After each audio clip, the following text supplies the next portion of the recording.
সাবরু মহকুমার পূর্ব হরিণা এলাকায় বিজয়শীল পাড়ায় অবস্থিত অনন্ত চৌধুরী পাড়া উচ্চ বুনিয়াদী বিদ্যালয়ের বর্তমান অবস্থা অত্যন্ত শোচনীয়।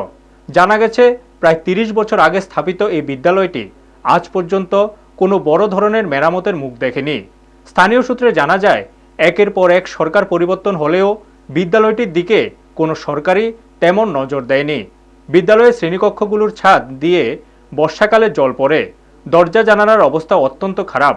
এর ফলে ছাত্রছাত্রীদের পড়াশোনায় মারাত্মক সমস্যার সৃষ্টি হচ্ছে। সবচেয়ে উদ্বেগজনক বিষয় হলো মিড ডে মিল খাওয়ার জন্য ছাত্রছাত্রীদের একটি মাটির তৈরি ঘরে যেতে হয়, যা বর্তমানে প্রায় ভাঙ্গাচোরা অবস্থায় রয়েছে। যে কোনো সময় দুর্ঘটনার আশঙ্কা থাকায় অভিভাবক ও এলাকাবাসীরা চরম উদ্বেগ প্রকাশ করেছেন। এলাকার মানুষজন ও বিদ্যালয়ের ছাত্রছাত্রীদের পক্ষ থেকে প্রশাসনের কাছে জোর আবেদন জানানো হয়েছে, যাতে দ্রুত এই বিদ্যালয়টি সংস্কার ও প্রয়োজনীয় মেরামতের ব্যবস্থা করা হয়।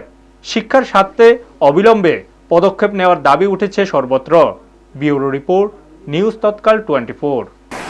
আমাদের এই বিজয়শীলপাড়া স্কুলের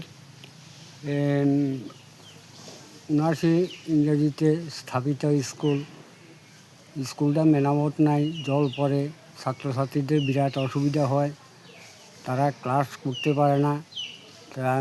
আমি গভর্নমেন্টের কাছে আবেদন যাতে স্কুলটা মেরামত যাতে হয়। আপনারা দেখছেন নিউজ তৎকাল 24।